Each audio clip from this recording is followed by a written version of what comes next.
Halo semuanya, nama saya Owen dan kali ini saya akan melakukan unboxing untuk GPU GTX 1070 dari Inno 3D dalam versi iChill X4 Edition. Ini saya beli karena saya akan gunakan untuk PC build Ryzen yang saya akan jual. Jadi saya menggunakan yang versi iChill ini karena ini salah satu GTX 1070 yang harganya tidak terlalu mahal dan sepertinya coolernya juga cukup besar. Tapi dari yang kita lihat waktu itu dengan versi yang colorful, yang itu walaupun coolernya besar, kurang dingin dan overclock kurang bagus. Jadi kita akan lihat dengan ini nanti saat sudah jadi buildnya. Dan mungkin juga saya akan melakukan review tapi itu belum pasti. Jadi sementara ini kita unboxing saja dulu.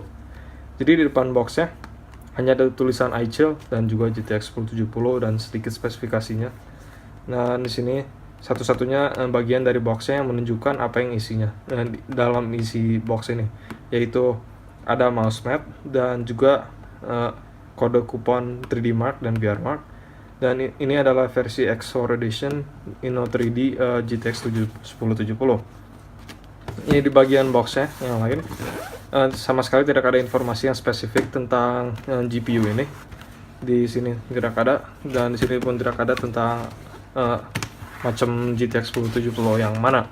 Jadi sepertinya mereka hanya menggunakan box yang generik yang tidak ada tulisan modelnya, dan mereka hanya menempelkan stiker untuk memberitahu orang yang ingin membeli. Jadi mari kita buka saja dus luarnya. Ya, dan di dalamnya langsung terlihat ada dus berwarna hitam dengan tulisan iChill ini. Dusnya sendiri terlihat sangat bagus dan juga kerasanya lumayan premium ya, terasanya cukup premium dibanding VGA yang lain yang lebih murah. Apalagi karena juga ada yang harganya mirip yang GTX 1070 dan boxnya hanya kardus yang warna coklat yang biasanya sangat jelek. Jadi sesudah dibuka ada foam untuk menahan getaran-getaran saat dikirim, dan juga langsung ada GPU GTX 1070 Inno 3D iChill X4 Edition dari yang menggunakan cooler Hercule Z Airboss. Dan ini sebenarnya ada plastik protektifnya, tapi saya sudah buka. Jadi mari kita lihat saja langsung. Bisa terasa langsung dari pertama dipegang, GPU ini cukup berat karena panjangnya memang cukup panjang dibandingkan GPU yang lain, dan juga coolernya cukup tebal karena ini sebenarnya cooler triple slot, lebih dari 2 slot ya. Jadi moga-moga saja temperaturnya lebih dingin dibandingkan GPU GTX 1070 yang lain. Dan bisa dilihat di sini juga coolernya memiliki shroud atau tutup yang berbahan besi, sehingga ini GPU-nya sebenarnya sangat-sangat terasa seperti GPU yang premium, apalagi dengan backplate besi yang juga dicat warna hitam seperti ini, dan juga membantu membuat cardnya sendiri lebih kokoh dan juga terlihat lebih bagus. Potongan di sini hanya ada karena ada bengkokan di sini untuk menahan coolernya agar tidak bengkok ke belakang. Lalu di sini ada seperti ventilasi yang sepertinya untuk menghilangkan panas yang terperangkap di belakang backplate ini. Tapi selain itu cuma ada logo iChill di sebelah sini, dan backplate-nya sendiri terlihat cukup baik. Lalu di bagian atas ada sebuah kipas kecil, dan ini adalah kipas keempat dari cooler triple fan ini. Kipas keempat ini hanya digunakan untuk mendinginkan heatsink VRM atau power delivery-nya. Yang bisa kita lihat nanti di bagian bawah sini juga mempunyai base plate yang mendinginkan semua komponen dalam PCB. Nah, di atas juga ada colokan 8 pin, dan di sini ada logo iChill dan juga logo Airboss dan Hercule Z-nya.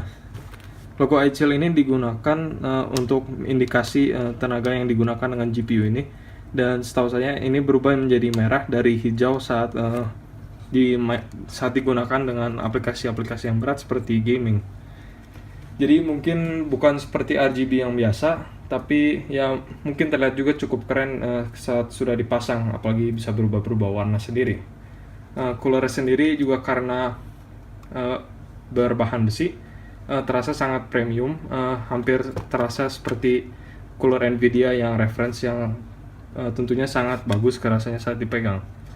Lalu di depannya sendiri ada 3 kipas Ini semua adalah 3 kipas 90 mm, saya sudah hitung. Dan yang di atas ini adalah kipas 45 mm yang cukup kecil, jadi kita harus lihat nanti apakah bakalan berisik atau tidak. Lalu di bawah terlihat ada colokan PCIe slot dan juga ada logo Nvidia. Jadi yang saya curiga itu adalah PCB-nya sendiri sebenarnya PCB reference dari Nvidia. Bukannya itu masalah, tapi saya mengharapkannya seharusnya menggunakan PCB yang custom yang lebih bagus. Tapi sebenarnya yang reference juga tidak ada masalah karena GTX 1070 tidak bisa di overclock dengan menambah voltage. Jadi overclock biasa pasti kuat saja dan tidak akan bisa membuat PCB ini kewalahan. Jadi ya itu tidak ada masalah. Apalagi dengan power delivery VRM-nya yang memiliki heatsink dengan kipas sendiri. Jadi seharusnya ini sudah cukup bagus. Tapi ya itu saja untuk bagian heatsink dan backplate-nya. Sekarang untuk heatsinknya sendiri bisa terlihat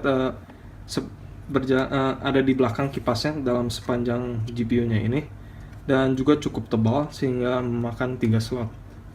Heat pipe-nya saya tidak terlalu terlihat, tapi sepertinya ada 4 atau 5 heat pipe yang di belakang sini untuk membawa panas ke seluruh heatsink. Lalu di belakang ada I/O plate-nya yang berwarna hitam. Jadi ini sungguh-sungguh sangat bagus karena menurut saya ini akan membuat PC dari belakang terlihat lebih bersih dan lebih bagus daripada dengan I/O plate yang berwarna silver seperti biasa. Apalagi dengan casing-casing modern yang casing luarnya berwarna hitam. Lalu di sini ada colokan DVI, satu HDMI dan 3 DisplayPort. Bisa dilihat di sini. Seperti ini DisplayPort, dan juga ada satu HDMI di sebelah bukan yang ini. Di sebelah sini. Ini DisplayPort semua.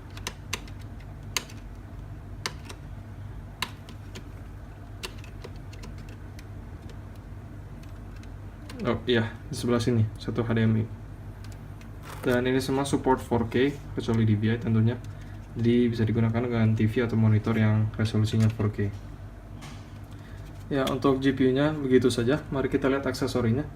Jadi seperti yang mereka bilang, sudah di-include mousepad di sini dengan logo iChill Inno3D dan berbentuk seperti yang digambar. Tapi saya tidak tahu berapa bagus mousepadnya, dan juga ini bukan punya saya, jadi saya akan di roll lagi dan dimasukkan ke dalam dusnya lagi. Seperti installation guide-nya dan juga CD driver yang seperti saya bilang selalu dibuang saja, dan download yang terbaru dari website Nvidia GeForce. Lalu ada power supply guideline yang memberitahu power supply sebesar apa yang direkomendasikan untuk digunakan. Harus dimengerti bahwa maksudnya ini bukan tenaga yang digunakan oleh GPU-nya sendiri, karena tenaga yang digunakannya yang disebut TDP, bukan power requirement. Power requirement ini sebenarnya maksudnya adalah power supply yang direkomendasi. GPU-nya sendiri tidak akan memakan lebih dari 200 watt kurang lebih. Jadi ini sangat berlebihan juga sebenarnya 500. Dengan power supply 450 watt juga seharusnya sudah bisa jalan, asal ada satu colokan 8 pin dan CPU-nya tidak terlalu boros listrik. Dan ya itu saja untuk ini.